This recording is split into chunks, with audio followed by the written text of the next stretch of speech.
اعوذ باللہ من الشیطان الرجیم بسم اللہ الرحمن الرحیم خواتین و حضرات السلام علیکم ورحمۃ اللہ وبرکاتہ و مغفرتہ۔ پروگرام احکام شریعت اور فقہ حنفی سے متعلقہ مسائل کے ساتھ ایک دفعہ پھر آپ کا میزبان آپ کی خدمت میں حاضر ہیں۔ پہلا ایک کویسچن یہ ہے کہ ایک بھائی نے پوچھا کہ یہ جو پیٹرول پمپ پہ سروس اسٹیشن ہوتے ہیں جو گاڑیاں اور بائکس وغیرہ دھوتے ہیں، یہ پانی کا یقیناً کہتے ہیں کہ بہت زیادہ اسراف کرتے ہیں۔ اب میری وہاں جاب مطلب مجھے آفر ہوئی ہے تو کیا میں وہ کام کر سکتا ہوں کہ نہیں، کیونکہ میں دیکھتا ہوں کہ پانی بہت ہی زیادہ خرچ کیا جاتا ہے، کیا حکم شرع ہوگا؟ دیکھیں، مسئلہ یہ ہے کہ واقعی ہمارے پاکستان میں پانی کی قلت تو ہے، لیکن بہرحال جب ہم شرعی نقطہ نظر سے اس کو دیکھتے ہیں کہ اگر وہ جو پانی یوز کر رہے ہیں باقاعدہ اس کا بل پے کر رہے ہوں اور اس پانی کو بیجا نہ استعمال کریں بلکہ واقعی گاڑیاں صاف کرنے کے لیے استعمال کریں، تو یہ گاڑیاں صاف کرنا یہ جائز کام ہے۔ اسی طرح اس کے لیے پانی کا استعمال، کیونکہ گاڑی دھونی ہوگی تو اس کے لیے پانی چاہیے، پھر اس پہ لازم بات ہے کہ سرف وغیرہ یا جو بھی آپ لیکوڈ یوز کرتے ہیں اس کو دھونے کے لیے، میل وغیرہ نکالنے کے لیے، وہ بھی ایک ہماری زندگی کا حصہ ہے، ورنہ گاڑیاں اور خصوصاً ہمارے یہاں کراچی میں گڑھے اور گندگی، پانی، پھر مٹی، اتنی خراب گاڑیاں ہو جاتی ہیں، اور گاڑی کو صفائی تو بہت اچھی چیز ہے۔ تو یعنی کہنے کا مطلب یہ ہے کہ اگر اسراف سے بچتے ہوئے اس طرح سروس اسٹیشن قائم کیے جائیں تو یہ ہماری ضروریات زندگی کا ایک حصہ ہے اور شرعی طور پہ منع نہیں ہے۔ ہاں، اگر پانی چوری کر کے استعمال کیا جائے، اس کا بل پورا نہ دیا جائے تو یہ ایک مستقل گناہ ہے۔ ایسا سروس اسٹیشن قائم کرنا یا اس میں جاب کرنا وہ صحیح نہیں ہوگا، لیکن اگر بل وغیرہ دیتے ہیں اور آپ اپنے طور پہ احتیاط کریں، باقی سب ناجائز کر رہے ہوں یا اسراف کر رہے ہوں، احتیاط نہ کرتے ہوں، آپ پہ وبال نہیں ہے۔ آپ جب یہ کام کریں تو بالکل احتیاط کے ساتھ کریں تو انشاءاللہ آخرت میں کوئی وبال نہیں ہوگا۔ ایک بھائی نے پوچھا ہے کہ ہم عمرہ کرنے گئے تو مکے اور مدینے میں اثر جو ہے وہ جلدی ہو جاتی ہے، کیونکہ وہ لوگ اپنے اعتبار سے ایک مثل پر اثر کرتے ہیں، جبکہ فقہ حنفی کے اعتبار سے عصر کا ٹائم ابھی شروع بھی نہیں ہوا ہوتا، تو ہمارے لیے کیا حکم شرع ہے؟ دیکھیں، جب تک کوئی صحیح شرعی عذر نہ ہو، ایک حنفی اپنے امام کے قول سے عدول نہیں کر سکتا، اور جماعت کا کہیں ہو جانا یا کوئی اپنے فقہ کے مطابق پہلے اگر نماز پڑھ رہا ہے تو وہ حنفی کے لیے کوئی عذر نہیں ہے، وہ اپنے وقت کے اوپر عصر پڑے گا۔ ہاں، یہ ہو سکتا ہے کہ وہاں پہ جو لوگ کام کرتے ہیں اگر ان کو اپنی فیکٹری سے، کمپنی سے یا شاپ سے اسی ٹائم تھوڑا سا وقت دیا جاتا ہے کہ آپ عصر پڑھ کر آ جائیں، اور جب اصل عصر حنفی آتی ہے تو پھر وہ نہیں نکل سکتے ہیں، یہ ایک مجبوری کی صورت ہے، اس میں پھر اجازت دی جاتی ہے کہ آپ پہلے وقت میں پڑھ سکتے ہیں۔ لیکن جو عام زائرین جاتے ہیں، چونکہ ان کے لیے اس قسم کی کوئی پرابلم نہیں ہے، لہٰذا وہ صرف اپنے فقہ حنفی کے اعتبار سے ہی نماز عصر ادا کریں، اگر پہلے ادا کریں گے تو ان کی نماز نہیں ہوگی۔ تیسرا انہوں نے کویسچن کیا تھا کہ کیا ہم جیسے ایک عمرہ کر لیا ہے تو اب نفلی طواف کرتے رہیں، یہ زیادہ بہتر ہے، یا مسجد عائشہ جا کر پھر احرام باندھ کر آ کے پورا عمرہ کریں، اس میں زیادہ ثواب ہے؟ دیکھیں، یقینی سی بات ہے کہ طواف تو ایک عمرے کے تمام ارکان کا ایک جز ہے یا ایک حصہ ہے، ایک رکن ہے۔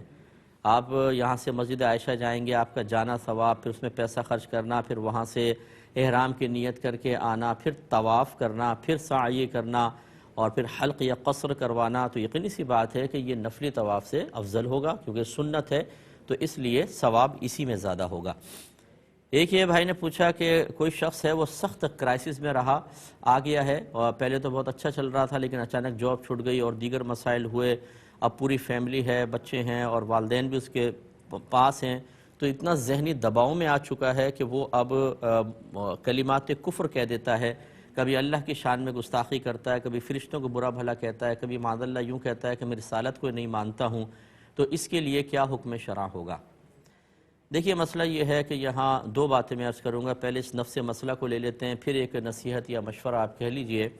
نفس مسئلہ کا حل تو اس کا جواب تو یہ ہے کہ اگر کوئی شخص واقعی کسی ڈپریشن کا شکار ہے تو یہاں پر دو طرح سے اس مسئلے کو دیکھا جائے گا، ایک دیانتاً، ایک قضاءً۔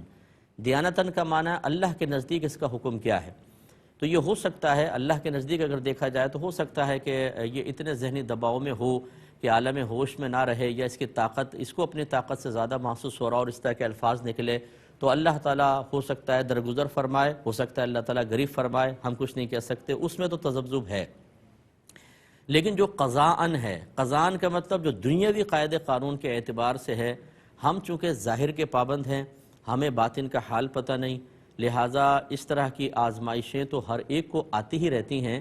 اس میں اگر کوئی شخص مبتلا ہو کر اور پھر اللہ کی شان میں یا رسول کی شان میں گستاخی کرے تو ہم اس ظاہر پر حکم لگانے کے پابند ہیں، لہٰذا ہم کہیں گے کہ چاہے کتنے ڈپریشن میں کیوں نہ ہو، اس کو چاہیے تھا کہ یہ اپنے عالم ہوش میں باقی کام بھی تو کر رہا ہے، کھانا کھاتا ہے، پانی پیتا ہے، سوتا ہے، یہ تو نہیں کہ اینٹ اٹھا کے اپنے سر کے اوپر مارتا ہے، خود کچھ نہیں کرتا، اللہ اس کے رسول کو برا بھلا کہتا ہے، تو یہ کوئی عذر نہیں ہے، لہٰذا قضاءً اس پر حکم کفر لگے گا، اور یہ تو بہت ہی سخت ہے۔ اگر اللہ کی شان میں ڈائریکٹ گستاخی ہے تو پھر یہ دائرہ اسلام سے باہر ہو جائے گا، مرتد ہو جائے گا، اس کے پچھلے تمام اعمال برباد ہوں گے، دوبارہ اس کو ایمان لانا ہوگا، اور اس کا نکاح بھی بریک ہو جائے گا، دوبارہ اپنی زوجہ سے نکاح کرے گا تو پھر ساتھ رہ سکتا ہے۔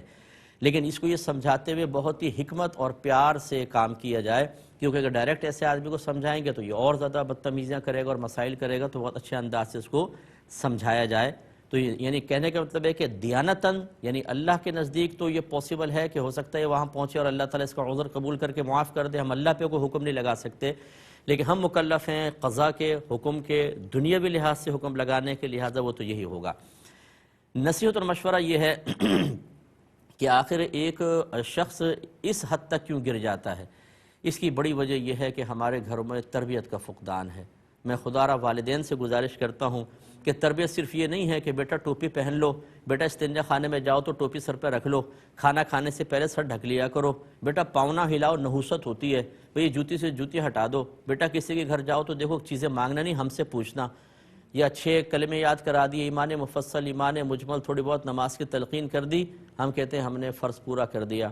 یہ نہیں، پہلے ان بچوں کو فرض علوم سکھائیں، ان میں عقائد ہیں، احکام شرع ہیں، گناہوں کی معرفت ہے، اور پھر باطنی تربیت۔ باطنی تربیت میں یہ بھی شامل ہے کہ ہم اپنے بچوں کو سمجھائیں کہ بیٹا اگر مصیبت آئے تو کس طرح اعصاب کی مضبوطی کے ساتھ اپنی طبیعت کو کنٹرول کرنا ہے اور اللہ کی رضا پر راضی رہنا ہے، اور کس طریقے سے ایسے موقع پر ہمیں ہمت کر کے آگے بڑھنا ہے۔ یہ چیزیں سکھائی نہیں جاتی، جب یہ مصیبتیں اچانک آتی ہیں تو انسان اپنا ٹیمپو لوز کر دیتا ہے اور اس طرح کے بدتمیزیں کر کے کفر تک پہنچ جاتا ہے۔ اس میں والدین کو بھی توجہ کرنی ہوگی۔ ایک کالر ہمارے ساتھ ہیں، السلام علیکم۔ سر کیا حال ہے؟ اللہ کرم۔ سر میں سدھی بلوچستان سے بول رہا ہوں کہ آپ تھوڑی دیر پہلے فرما رہے تھے جی جی کہ جو ہے نا یہ لوگ جو ہے وقت کے حساب سے انتیا نماز پڑھے، ہم اگر عمرہ کرنے خانہ کعبہ یا روزہ رسول پر جاتے ہیں وہ تو وہاں کے مقامی مطابق وقت کے مطابق جماعت کراتے ہیں نا۔ جی جی ایک یہ، دوسرا یہ کہ سر یہ جو ہم نماز پڑھتے ہیں مولانا کے پیچھے، امام کے پیچھے، جی اس کے پیچھے جیسے ہم کہتے ہیں، امام کہتے ہیں سمع اللہ علیمن حمد، ہم کہتے ہیں ربنا لک الحمد، جی تو اپنی نماز جو ہم فرض نماز پڑھیں یا سنت یا وتر یا نوافل، تو اس سمع اللہ علیمن حمدہ کہیں یا اس کے بعد ربنا لک الحمد بھی کہنا پڑے گا؟ ٹھیک ہے، ٹھیک ہے، میں بتاتا ہوں۔ اور کوئی کویسچن آپ کا؟ چلیں، تو میں خدمت میں گزارش، اچھا ایک اور پہلے کال لیتے ہیں۔ السلام علیکم۔ السلام علیکم۔ وعلیکم السلام۔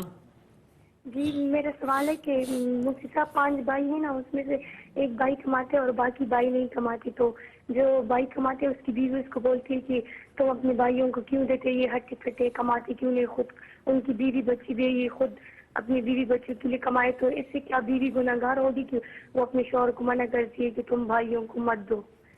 تو اور جی بس بہت شکریہ۔ ٹھیک ہے بہن، میں انشاءاللہ بھی عرض کرتا ہوں۔ ایک اور کالر ہیں، السلام علیکم۔ السلام علیکم۔ السلام علیکم۔ السلام علیکم مفتی صاحب، میں چاہ رہا تھا یہ خطبہ ہوتا ہے جمعے یا عیدین کی نماز میں، اس کا ترجمہ اردو میں کیوں نہیں ہوتا؟ اچھا، اور میں انشاءاللہ عرض کرتا ہوں۔ تو آپ کی خدمت میں گزارش کر رہا تھا کہ بچوں کی تربیت جو ہے وہ ظاہری حوالے سے بھی ہونی چاہیے، لیکن باطنی حوالوں سے کبھی نہ بھولیں۔ غور کیجئے کہ آپ کا بچہ بخیل تو نہیں ہے، کنجوسی تو نہیں کرتا ہے، وہ بچہ دکھاوے کے لیے کام تو نہیں کرتا ہے، ریاکاری میں مبتلا تو نہیں ہے، تھوڑی تھوڑی چیزوں میں بدگمانی تو نہیں کرتا ہے۔ خاص طور پر بچیاں جب بڑی ہونا شروع ہوں تو دیکھیں کہ وہ کسی سے بدگمانیاں تو بہت زیادہ نہیں قائم کر لیتی ہیں، اسی طریقے سے غصہ بیجا تو نہیں آتا ہے، اسی طرح بے صبری، اسی طرح اللہ تعالیٰ کی رضا پر راضی نہ رہنا، اللہ تعالیٰ کے جو فیصلہ ہے جس کو ہم تقدیر کہتے ہیں، یہ اللہ کا فیصلہ ہوتا ہے، اس فیصلے کے بارے میں وہ اپنے دل کو مطمئن رکھتے ہیں یا نہیں رکھتے، یہ توجہ کرنا بھی ماں باپ کے لیے بہت ضروری ہے۔ اسی طرح بچوں میں جیلسی تو نہیں ہے، وہ تکبر میں مبتلا تو نہیں ہے۔ یہ اکثر میں نے دیکھا ہے کہ گھر ان قسم کی تربیتوں سے بالکل خالی ہوتے ہیں، اور یہ باطنی خرابیاں اتنی خطرناک ہوتی ہیں کہ اس سے ازدواجی زندگی تباہ ہو جاتی ہے۔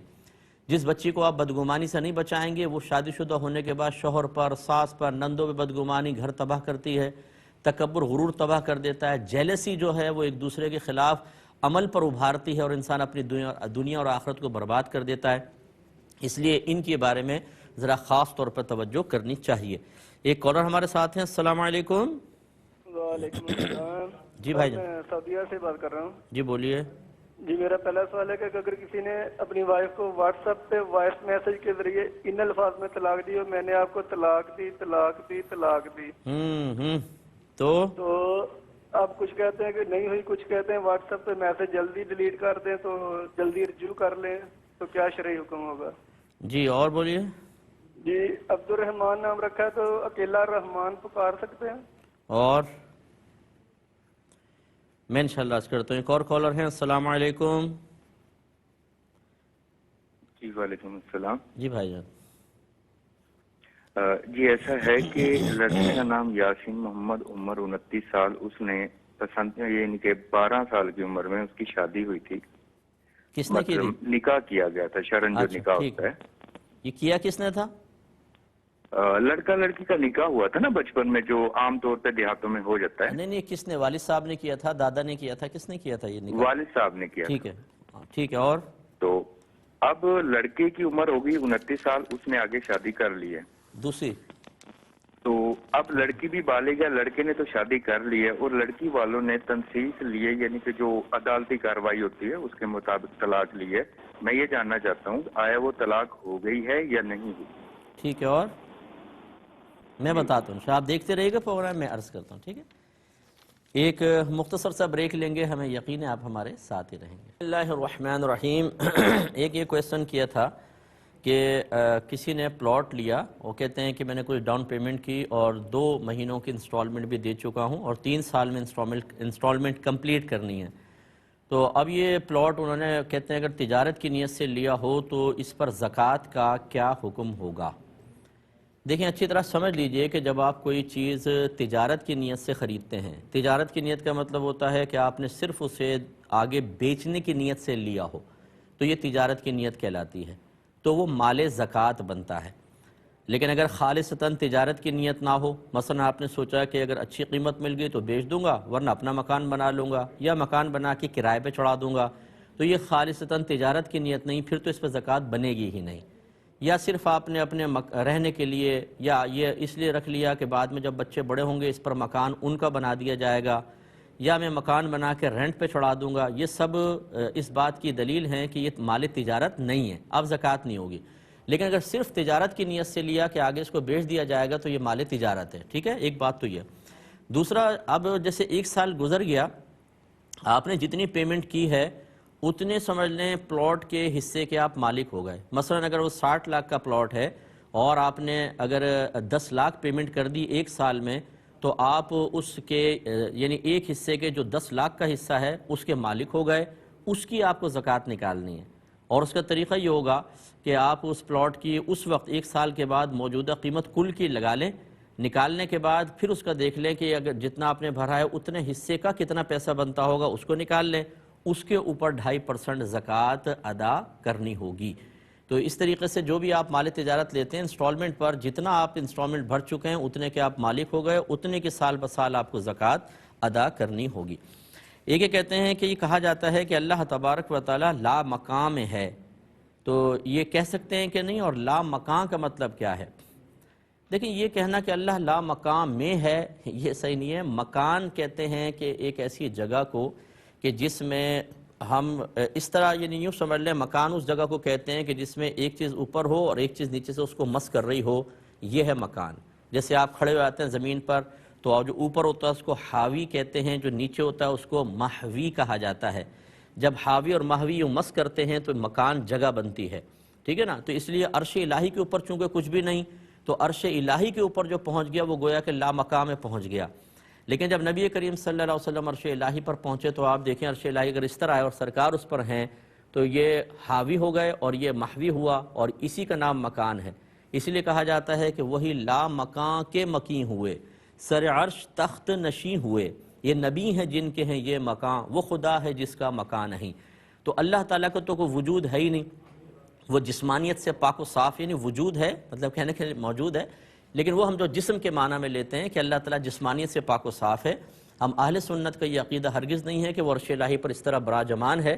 اگر آپ مان لیں براجمان تو جب اگر جسم مانتے ہوئے مانیں گے تو لازم سی بات ہے کہ حاوی اور محوی ثابت ہوگا تو مکان ثابت ہوگا، اور اللہ تعالیٰ کو مکان میں ماننا یہ تو کفر ہوتا ہے۔ لہٰذا اسی لیے ہم کہتے ہیں کہ وہ عرش الہی پہ براجمان نہیں۔ جہاں کہیں قرآن یا حدیث میں اس قسم کے الفاظ ہیں کہ اللہ تعالیٰ آسمان دنیا پہ نزول فرماتا ہے یا عرش الہی پر نزول فرماتا ہے تو وہاں پر ہم تعویل کرتے ہیں، مراد ہے کہ توجہ فرماتا ہے۔ آپ خود سوچئے کہ جب زمین آسمان جو مکان جس کو جگہ کہتے ہیں، جس کو عرش، یہ جو عرش بھی ہے، یہ تھا ہی نہیں تو پھر اللہ تعالیٰ کہاں تھا؟ بس وہ جہاں تھا وہیں ہے، یعنی وہ لامقام میں پہلے اس کے لیے کوئی جگہ نہیں ہے۔ اللہ تعالیٰ کے لیے جگہ اور سمت کا تعین کرنا غلط ہوگا۔ یہ تمام چیزیں بعد میں پیدا ہوئی ہیں، آگے پیچھے دائیں بائیں اوپر نیچے بھی بعد میں جہات ستہ بھی اللہ نے پیدا فرمائی ہیں، لہٰذا وہ ان سے پاک و صاف ہے۔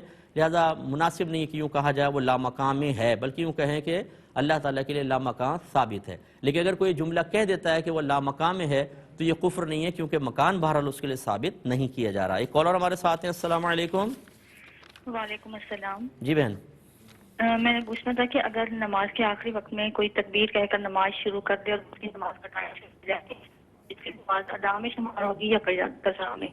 اور یہ ہے کہ اگر غسل کے 3 فرائض پورے کر کے غسل کر لیا جائے وضو پاک کرنا تبھی غسل ہو جائے گا یا نہیں؟ دوبارہ بولیں، یہ سوال دوبارہ کہیے، یہ دوسرا سوال دوبارہ کیا؟ کہ غسل کر دیا جائے اور وضو نہ کیا جائے تو کیا اس طرح بغیر وضو کے غسل پورا ہو نہیں؟ چلو اور میرا نیکسٹ کوشچن یہ ہے کہ اذان کے جو حی علی الصلاۃ اور حی علی الفلاح، اس کے جواب میں کیا کہنا چاہیے، اور جو زائد کلمات ہیں ان کے جواب میں کیا کہنا چاہیے؟ اور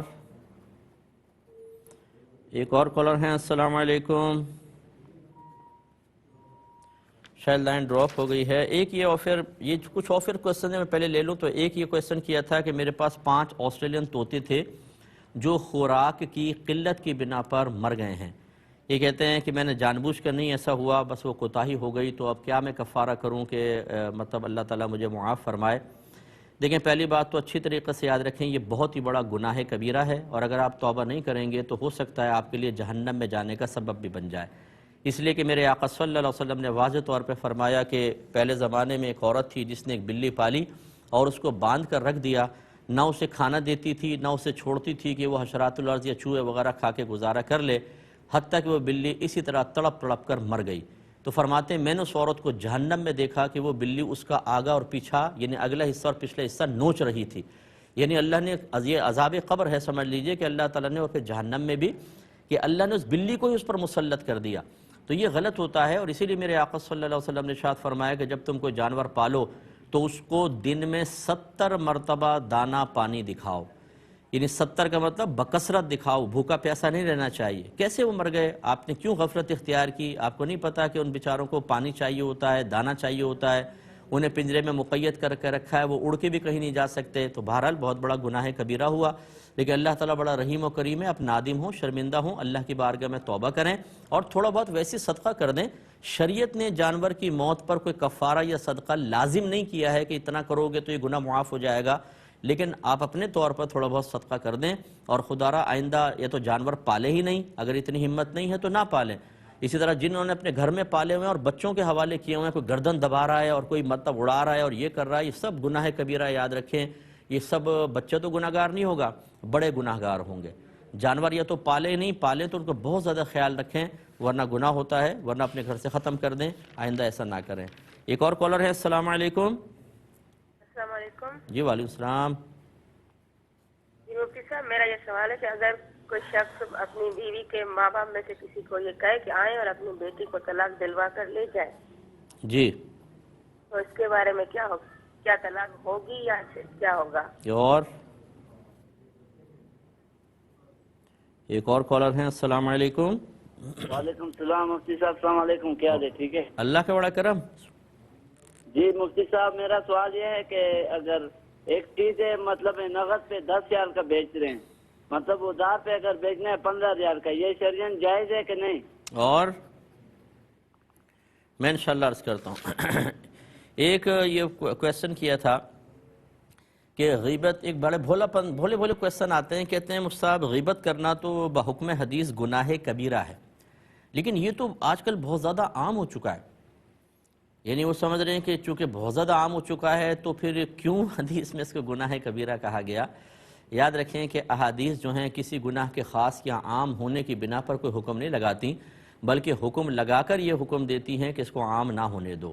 تو یہ ہماری کوتاہی ہے. اب یہ دیکھیں نا، نماز تو کتنا بڑا فرض ہے اور کتنا اہم فریضہ ہے، اور ہماری مسلمانوں کی میجورٹی نماز نہیں پڑھتی ہے.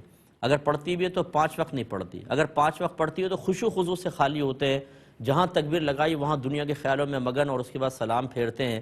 میرے خیال میں کہ کروڑوں میں سے کوئی 2-4 ایسے ہوں گے جو اپنی پوری نمازوں کو ہر قسم کے وساوی سے، دنیاوی سے خالی کر کے پڑھتے ہوں گے، ورنہ یہ حالت ہے. تو اس کا مطلب یہ کیا ہے کہ قرآن اور حدیث کے احکام پر اعتراض کریں کہ جب یہ گناہ عام ہونے تھے تو کیوں حکم دیا.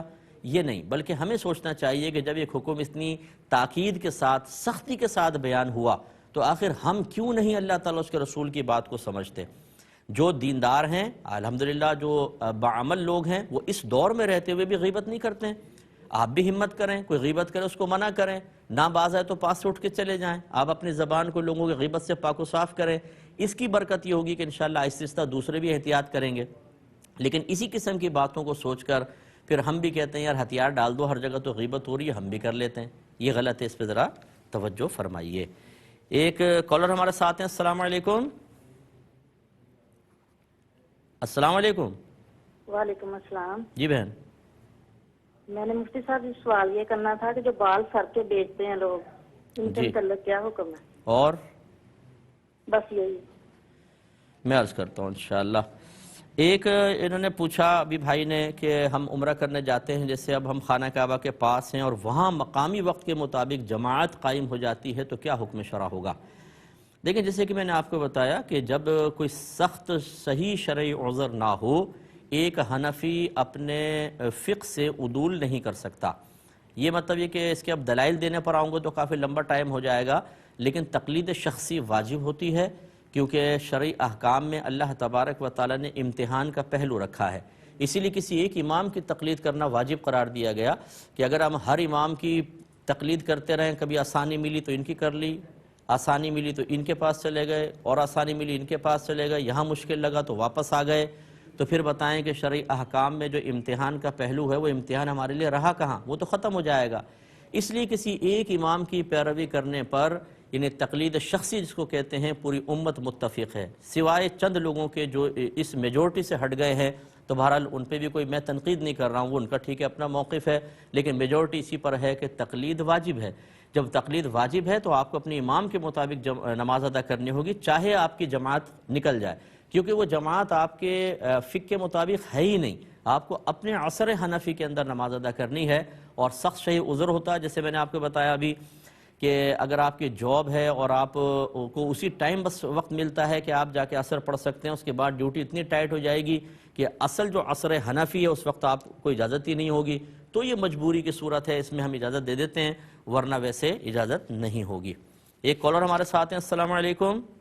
وعلیکم السلام. حضور طارق مراد اسپین سے عرض کر رہا ہوں. بہت ساری محبتیں، عقیدتیں، دعائیں آپ کے لیے. بڑے عرصے سے حضور کنٹیکٹ کر رہا تھا، رابطہ نہیں ہو پا رہا تھا. پوچھنا یہ تھا کہ میرے بنوئی نے آج سے 20-30 سال پہلے میرے ماموں کو جگہ دی تھی دکان بنانے کے لیے، اور میرے بنوئی کا کہنا یہ ہے کہ جب تک آپ زندہ ہیں آپ یہ دکان رکھ سکتے ہیں، اور مرنے کے بعد میں آپ واپس لے لوں گا. لیکن جب کہ ابھی میرے ماموں فوت ہو گئے ہیں، ان کے بیٹے وہاں پہ دکان چلا رہے ہیں. وہ کہہ رہے ہیں کہ ہم دکان نہیں دیتے، میرے باپ نے آپ کے بنوئی کو پکے پیسے دے دیے تھے، خرید لی تھی، جبکہ اس کو لکھت پڑھت نہیں ہوئی تھی.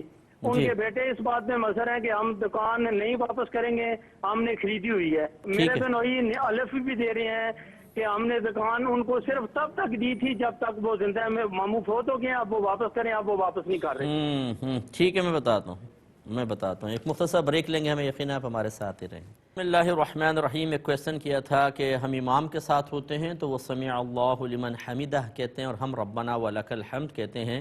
جب ہم انفرادی طور پہ نماز پڑھ رہے ہوں تو کیا دونوں کہیں گے یا ایک ہی کہیں؟ دیکھیں انفرادی طور پہ پڑھ رہے ہوں تو دونوں کہا جائے گا. سمع اللہ لمن حمدہ بھی کہیں, رکوع سے اٹھتے سمع اللہ لمن حمدہ, یہاں پر آ کے یعنی ختم ہو جانا چاہیے, کھڑے ہو کے پھر ربنا ولک الحمد, پھر اللہ اکبر کہتے ہوئے سجدے میں جائیں. یہ بہن نے کویسچن کیا کہ اگر 5 بھائی ہیں, ایک کماتے ہیں اور 4 جو ہیں وہ باوجود کمانے پر قدرت رکھنے کے ایسے بیٹھے رہتے ہیں, ان میں سے بعض کی شادی بھی ہے یعنی بیویاں بھی ہیں, تو اب یہ جو ایک بھائی جو کماتا ہے اس کی بیوی اپنے شوہر سے کہتی ہے کہ اپنے بھائیوں کو کہو کہ وہ کمائیں, آپ کیوں ان پہ خرچہ کرتے ہیں؟ تو بیوی کا ایسا کہنا کیسا ہے؟ دیکھیں پہلے سمجھ جائیے کہ اگر تو وہ بھائی ہٹے کٹے ہیں اور کام پر قادر ہیں لیکن جان بوجھ کر نہیں جاتے ہیں تو ان کا نان نفقہ بھائی پر بالکل واجب نہیں ہے, کیونکہ یہ اصل میں محتاج نہیں ہے, یہ جا کے اپنا کام کریں اور اپنے گھر بار کو سنبھالیں بلکہ اپنے آپ کو سنبھالیں. یہ اچھی طرح یاد رکھیں, جب بیٹا جوان ہو جاتا ہے, بالغ ہو جاتا ہے, تو باپ پر اس کا نفقہ واجب نہیں رہتا, سگی اولاد کا واجب نہیں رہتا. ہاں اگر باپ چلو احسان کرتے ہوئے کہ ابھی بچہ کا کوئی کما نہیں رہا وہ دیتا رہے تو بہت اچھی بات ہے, لیکن نان نفقہ اسی وقت تک واجب ہے جب بچہ نابالغ ہوتا ہے, مکمل طور پہ بالغ نہیں ہوا. تو پھر بھائی بہنوں کا نان نفقہ کیسے واجب ہوگا؟ یہ اسی وقت ہوگا جب وہ بیچارے نوکریاں تلاش کر رہے ہوں, جاب تلاش کر رہے ہوں, لیکن کچھ نہیں مل رہی اور گھر میں مسائل پیدا ہوں, تو پھر ان کی مدد ہو سکتی ہے. لیکن اس طرح کی امداد کرنا کہ ان کو نکھٹو اور نکمہ بنا دیں اور وہ بھائی کی طرف سے آنے والی امداد کے منتظر رہ کر اپنی فیملی کو بھی ان کے سامنے گویا کہ ایک طریقے سے دستے سوال دراز کرنے پر مجبور کر رہے ہوں, تو یہ بیوی بالکل ٹھیک کہہ رہی ہے کہ ایسے بھائیوں کی امداد بالکل نہیں ہونی چاہیے. دوسری ایک بات اچھی طرح سمجھ لیجئے کہ امداد جو کہا جاتا ہے نا کہ کوئی محتاج ہے رشتہ دار تو اس کا نان نفقہ پھر دیگر پہ واجب ہو جاتا ہے یا ان کی مدد کرنی چاہیے, یہ صرف 3 چیزیں ہیں, رہائش, کھانا پینا, لباس. اگر ان کے پاس پہلے رہائش ہے تو صرف کھانا پینا اور لباس, وہ بھی جیسا آپ کھاتے ہیں ویسا, باقی کوئی ذمہ داری بھائی کے اوپر یا کسی کے اوپر نہیں ہے رشتہ دار پر کہ ان کے بچوں کی فیسز دے رہے ہیں اور ان کے اضافی خرچے دے رہے ہیں, یہ آپ پر کوئی لازم نہیں ہے. نہ آپ فرض کر لیں نہ دیں تو شریعت گرفت بھی نہیں کرے گی. تو اب ہوتا یہ ہے کہ ہم تو بعض اوقات پوری فیملیز کو پال رہے ہوتے ہیں, ان کے دنیاوی اخراجات, ان کے دنیاوی دکھاوے اور کپڑے اور یہ اور وہ اور تعلیم, سب کچھ یہ کسی پر لازم نہیں ہے. اور جیسے کہ سچویشن بہن نے بتائی, ان شوہر کو بھی چاہیے کہ اپنی اس وجہ سے کہ وہ میرے بھائی بہن ہیں اور میری بیوی مشورہ دے رہی ہے یوں نہ دیکھیں, بلکہ اس طرح دیکھیں کہ شریعت بھی آپ سے مطالبہ کرتی ہے کہ کسی کو اتنا نکمہ نکھٹو نہ بنائیں کہ وہ آپ کی امداد کا منتظر ہو کر کام ہی نہ کرے, تو یہ غلط ہوتا ہے. اور ایسے کوئی نکمے بھائی مجھے سن رہے ہوں تو ناراض نہ ہوں, آپ کام کیجئے, خوددار بنیے, کسی کے سامنے دست سوال دراز کرنے سے بہتر ہے کہ اپنا کام کریں. میرے آقا صلی اللہ علیہ وسلم نے فرمایا کہ اوپر والا ہاتھ نیچے والے ہاتھ سے بہتر ہوتا ہے. آپ کمائیں اور دوسروں کی مدد کریں, نہ یہ کہ اپنی بیوی بچوں کو کسی کا احسان تلے دبا کر انہیں احساس کمتری کا شکار کروائیں, یہ بالکل ٹھیک نہیں ہے. یہ بھائی کہتے ہیں کہ جو خطبہ جمعہ کا عربک میں ہوتا ہے اردو ترجمہ کیوں نہیں پڑھا جاتا؟ دیکھیں اس وجہ سے نہیں پڑھا جاتا کہ اردو تقریر تو پہلی امام صاحب کر چکے ہوتے ہیں, ہمارے یہاں پہ رواج ایسا ہی ہے, اور یہ جو عربک میں خطبے ہیں یہ صرف نبی کریم صلی اللہ علیہ وسلم کی سنت کی ادائیگی ہے, ورنہ نبی کریم صلی اللہ علیہ وسلم کا ایسا نہیں تھا کہ وہ پہلے تقریر کرتے اور پھر 2 خطبے دیتے, بلکہ نبی کریم کی یہ 2 خطبے 2 تقریریں تھیں. پہلے آپ صحابہ سے خطاب کرتے, پھر بیٹھ جاتے, پھر خطاب کرتے. تو اس سنت کو زندہ کرنے کے لیے عربک میں خطبے رکھے گئے اور باقی سمجھانے کے لیے اردو میں تقریر ہوتی ہے یا جو بھی انگلش میں ہوتی ہے, تو اس وجہ سے اس کا ترجمہ نہیں کیا جاتا.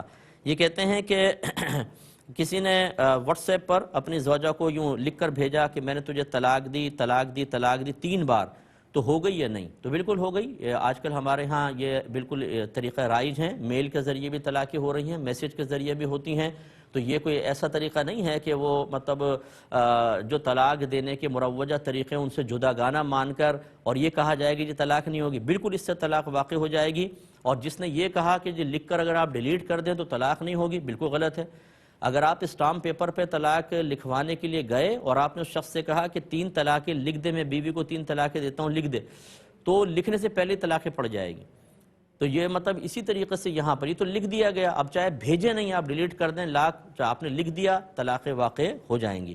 یہ کہتے ہیں کسی کا نام عبد الرحمن ہو تو اکیلا رحمان پکارنا کیسا ہے؟ جائز نہیں ہے, عبد الرحمن ہی پکاریں. بعض نے تو لکھا ہے کہ اگر رحمان پکارا تو یہ سخت مکروہ ہے, کیونکہ ہو سکتا ہے کیونکہ اس میں رحمان کا لفظ جو ہے اس میں رحمت میں بہت زیادہ مبالغہ ہے، اسی لیے نبی کریم صلی اللہ علیہ وسلم کو بھی رحیم کہا گیا، رحمان نہیں کہا گیا، اس لیے عبد الرحمن کے ساتھ ہی ذکر کریں۔ یہ کہتے ہیں کہ ایک بچہ تھا، اس کی عمر 12 سال تھی تو والد صاحب نے نکاح کر دیا۔ اب جب بچہ 29 سال کا ہوا تو اس نے کسی اور لڑکی سے شادی کر لی، تو لڑکی والوں نے کورٹ سے فسخ نکاح، تنسیخ نکاح کروا لیا، تو کیا یہ واقع ہوگا کہ نہیں ہوگا؟ نہیں ہوگا۔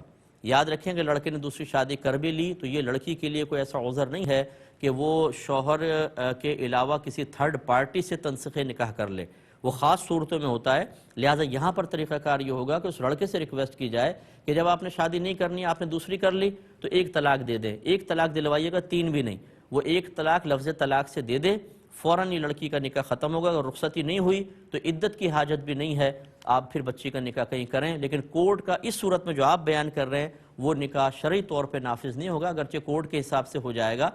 کورٹ کا خلا یا کورٹ کا جو تنسیخ نکاح ہے یا فسخ نکاح ہے وہ صرف مخصوص صورتوں میں ہوتا ہے، اور یہ صورت اس میں شامل نہیں ہے، لہذا جو میں نے مشورہ دیا اس پر عمل کریں۔ یہ بہن نے فرمایا کہ اگر کوئی بالکل آخری وقت میں نماز کی تکبیر لگائے اور دوسری نماز کے وقت شروع ہو جائے تو یہ نماز ہو جائے گی کہ نہیں ہوگی؟ دیکھیں صرف فجر کے اندر نہیں ہوگی، اگر آپ نے تکبیر لگائی اور سورج طلوع کر آیا یعنی پہلی کرن نکل آئی، یہ نماز گئی، دوبارہ پڑھنا پڑے گا۔ باقی 4 نمازوں کا حکم یہی ہے کہ اگر آپ نے 1 سیکنڈ پہلے بھی تکبیر لگا دی پھر دوسری نماز کے وقت شروع ہوا، آپ کمپلیٹ کر لیں، آپ کی نماز ہو جائے گی۔ یہ کہتی ہیں کہ کیا اگر غسل بغیر وضو کے کر لیا تو وضو ہو جائے گا؟ دیکھیں مسئلہ یہ ہے کہ جب اعضائے وضو پر پانی بہہ جائے، چاہے آپ نے وضو کی نیت کی ہو یا نہ کی ہو، آپ کا وضو ہو جائے گا، لیکن اگر آپ نیت کر کے وضو کریں گی تو ثواب بھی ملے گا، اور بغیر نیت کے اس طرح وضو ہو گیا ثواب نہیں ملے گا، وضو بہرحال ہو جائے گا، جدید وضو کرنے کی حاجت نہیں۔ اس لیے سنت طریقہ یہ ہے کہ غسل سے پہلے وضو کر لیا جائے، یا غسل جب آپ کر رہی ہیں اعضائے وضو میں پانی بہے تو آپ وضو کی نیت کر لیں کہ میں وضو کر رہی ہوں، اس میں زبان سے کچھ کہنے کی ضرورت نہیں، صرف دل میں نیت کرنا کافی ہے، تو آپ کا وضو انشاءاللہ ہوگا اور ثواب بھی ملے گا۔ حی علی الصلاۃ اور حی علی الفلاح جب مؤذن اذان میں کہیں تو جواب میں کہا جاتا ہے لا حول ولا قوت الا باللہ۔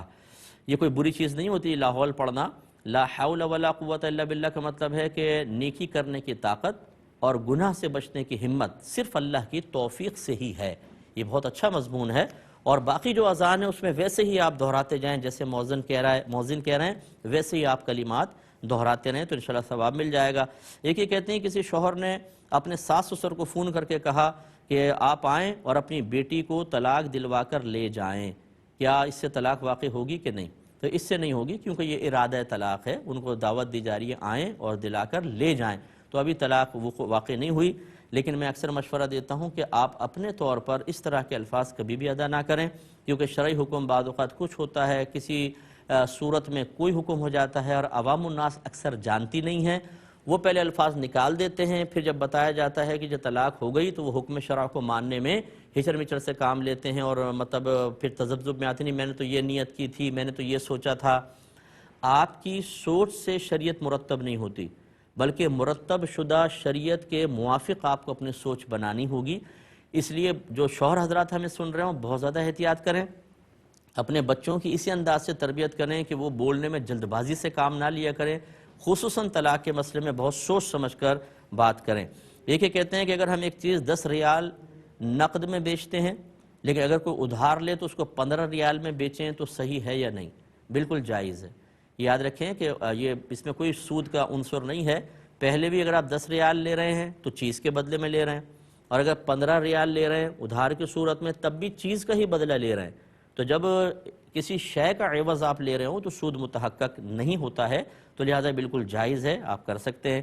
بہن فرماتی ہیں کہ بعض عورتیں اپنے سر کے بال بیچتی ہیں تو کیا حکم شرع ہوگا؟ یہ کچھ دن پہلے بھی کویسچن تھا، میں نے لیا تھا کہ وہ ہمارے ہاں برتن والے آتے ہیں تو عورتیں اپنے سروں کے بال جمع کر کے رکھتی ہیں، اس کے بدلے میں برتن لے لیتی ہیں، اور یقیناً وہ بال پھر وہ بیوٹی پارلرز وغیرہ میں بکتے ہوں گے اور وہ دوسروں کے بالوں میں لگا کر ان کے بالوں کو لمبا کر کے دکھایا جاتا ہوگا۔ تو اس کا حکم شرع یہ ہے کہ نبی کریم صلی اللہ علیہ وسلم نے واصلہ کو منع فرمایا، یعنی واصلہ پر لعنت فرمائی، بلکہ یعنی بال کو دوسرے کے بال کے ساتھ ملا کر گوندنے والی، تو یہ منع ہوتا ہے، انسانی بالوں کو نہیں لگا سکتے ہیں، یاد رکھیں یہ شریعت نے منع کیا اور نبی کریم صلی اللہ علیہ وسلم نے اس پر لعنت کی وعید فرمائی۔ یہ کہتے ہیں کہ ہمارے بہنوئی نے 20 سال پہلے اپنے ماموں کو دکان دی تھی کہ آپ اس کو چلائیں، پھر جب بعد میں شاید انتقال یا کیسے میں اس کے وقت آپ سے واپس لے لوں گا۔ اب ماموں کا انتقال ہوا تو ان کے بچے یہ کہتے ہیں کہ نہیں، ہمارے والد صاحب تو بہنوئی صاحب کو سب کچھ پہلے یعنی دکان کی قیمت دے چکے ہیں۔ یہ جھگڑا پڑ گیا ہے، کیا حکم شرع ہوگا؟ لکھت پڑھت کسی کے پاس نہیں ہے۔ دیکھیں مسئلہ یہ ہے کہ لکھت پڑھت کا ہی تو اصل مسئلہ ہے۔ جو بہنوئی والے دعویٰ کر رہے ہیں وہ کوئی لکھت پڑھت دکھائیں کہ یہ معاہدہ ہوا تھا، اگر تو ہوا تھا تو پھر تو اس کی روشنی میں ان کے پاس چونکہ کوئی چیز نہیں ہے ایسی تو فیصلہ بہنوئی کے حق میں ہوگا، یا دوسرا یہ کہ بہنوئی نے کوئی گواہ بنائے ہوں، وہ گواہی دیں کہ ہاں بھئی ایسے ہی ایگریمنٹ ہوا تھا، زبانی چاہے ہوا تھا، تو پھر بہنوئی کے حق میں فیصلہ ہوگا۔ لیکن اگر ایسا نہیں ہے تو پھر دونوں جانب برابر ہیں، پھر ان سے آپ حلفیہ بیان لے لیں۔ اگر ان کے بچے کہتے ہیں قسم کھا کر کہ ہمارے والد پیسے دے چکے ہیں تو صبر کرنا ہوگا، لیکن اگر آپ کے پاس گواہ ہیں تو پھر ان کی قسم کا اعتبار نہیں۔ وہ گواہ اگر گواہی دے دیں کہ ہمارے سامنے بہنوئی نے ان کو یہ دی تھی اور یہی معاہدہ ہوا تھا، تو ان کے بچوں کو چاہیے کہ خدا کا خوف کرتے ہوئے دکان کو واپس کریں۔ نہیں کریں گے تو ان کے والد صاحب کے لیے بہت سخت وبال ہے، آخرت میں بڑا شدید قسم کا۔ اور یہاں ایک چھوٹا سا بس مشورہ دیتا ہوں پروگرام کے آخر میں کہ جتنے حضرات میں سن رہے ہیں اس طرح کے لین دین کو لازم تحریر میں لے کر آئیں اور اپنے گھر والوں کو اس پر مطلع کریں، سامنے والے سے اس پہ سائن لیں۔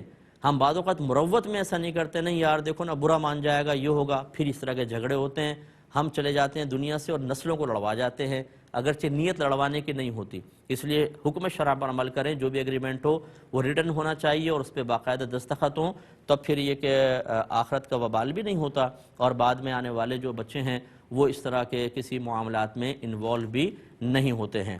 تو اب چونکہ پروگرام کا وقت تقریباً ختم ہو رہا ہے، میں آپ سب سے گزارش کرتا ہوں کہ اپنے اطراف میں دوسروں کو بھی ہمارے پروگرام احکام شریعت کے دیکھنے کی ترغیب دیں، کیونکہ یہ پروگرام کم وقت کے اندر بہت کچھ معلومات حاصل کرنے کا ایک اچھا ذریعہ ہے۔